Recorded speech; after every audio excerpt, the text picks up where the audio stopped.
Welcome to OWAD Today. I'm Sophie, a pilot into Universe of Chinese. Let's continue. Complete this week's last double lit character. And Yao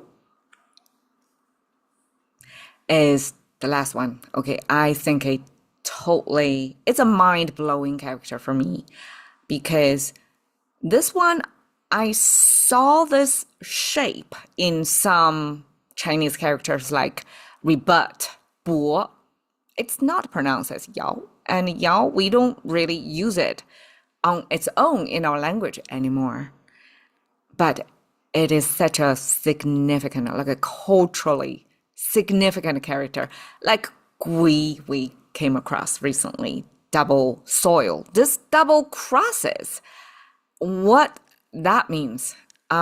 Crosses, I think, is kind of a universal visual cue. In English, when we have a cross, that means crossing, right? Like two things going on different directions and interact at that point. So same, this is something crossing, but what that thing is.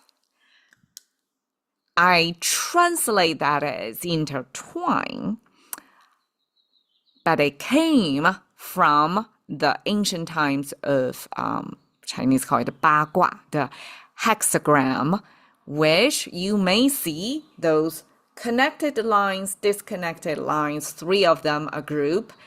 And when we only have three layers of connected, disconnected lines, that's a 八卦, like eight versions, right? Two to the third, because there are two states, connected or disconnected each, and there are three of them. So 2 to the third. We also have 2 to the 6th, which make it into 64 variations. And that's the ancient way of forecasting or fortune telling of what's going to happen. And this is something, something new to me. I never even thought about. I could understand that. It was a whole theory or world modeling built into that I don't know details of what my ancestors would do there. But as far as I read, why crosses here from these lines connected or disconnected? That's because of ancient times when people do this calculation by the connecting, disconnecting lines or sticks, like literal sticks, people would stack them up, just like the stacked up 3 layers or 6 layers of these lines. And when it was stacked up, I guess when the fortune teller tried to see how things are going to shift and change, there was a whole way of mechanism how to compute there. Then when it collapsed, the sticks would cross each other. So it becomes a crossover. And crossover not only visually depict how the sticks would just randomly interact when they collapse, but also this intersecting give you the visual cue of things are interacting. We use intersect to express interact. Of course, the world is complicated. There are multiple forces, elements. And when we try to forecast something, it's multifactorial, right? So Chinese express that in ancient versions by these crosses, and 2 of them to show this is not just 2 forces interacting, it's a whole system. By 2 crosses, 4 lines drawn together, basically Chinese give you a matrix view of the complexity and also the systematic nature of the mutually influencing way of the world. So I translate as intertwine, but it shows how the world was modeled back then, the interaction. And from the interaction, this Yao also gave the sense of, after computing to see how elements interact, you're going to come to a new state of being. And that shift marks the change. So Yao, by diagonal line is the most disabling line, right? Like this, both vertical and horizontal are kind of static. Horizontal especially means peace, means wide, means things are settled. No gravitational work at sight. It's just horizontal, lay flat there. Vertical probably is either way, you don't know, right? Versus diagonal seems in the middle of change. So when we have 4 of these, it means besides interacting, it means change. Because this is not a common everyday language anymore, it simply captured the ancient way of practice of fortune telling back then.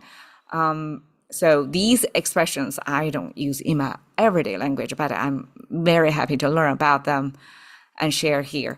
六爻属透. 六爻. Okay, we talks about 八卦, right? 八卦 is this 2 to the third, these 3 rows of these. So 六爻simply is 6 of those.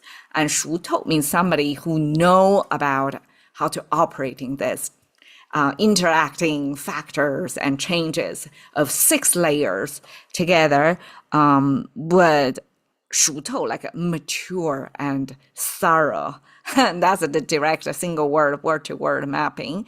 Means somebody who is so fluent with the mechanism of this hexagram that they can operate it and tell fortune without, I guess, this stacking up this fortune-telling sticks would be quite a skill, not only knowledge, but a skill as well. So somebody who has good know-how about this, described by this 六爻属透. Okay, 爻辞, 辞 means, it's almost like rhetoric. It means beautifully or well-packaged messages. So it's not just random, like right now I'm not non-scripted. I'm just randomly talking. I don't have the beauty, the balance, the elegant use of the language. So I come up like real time generating my understanding. Of course, I did my research and I'm sharing real time, but it was not like scripted, well worded, well thought out. So 词 give you the sense of its well-formulated expressions. And 爻辞, and it's about this fortune-telling and when it's written down. So almost like a play out the different scenarios you're going to encounter, and those are set expressions. So that becomes a 词. It's not any random person's random rambling. It's a set formulated expression to tell fortune. Okay, 爻变, 变 means change. So 爻变, 爻itself means interacting forces, and 变 means after, as a result, right? After this dynamic situation, you're going to have a change. So that's 爻变.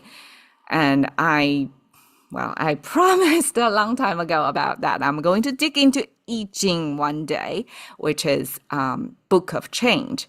And I'm sure I'm going to see a lot more of the interactions up there. And my basic knowledge right now is the top 3 rows of these lines, connected, disconnected, represent macro cosmetic forces versus bottom is micro, like our individual relatable, like what happened to our life, our own journey versus what happened to the world, and the macro versus micro. So we have 6 layers, and then each layer have some specific rules. And so that's something I hopefully one day can decipher and maybe share. All right, so here gives you an intertwining view of the I believe is like chickenware, something like that, to give you the sense of interlocking, interacting, intersection, and change. And that's 爻. Thank you for your time. See you another day.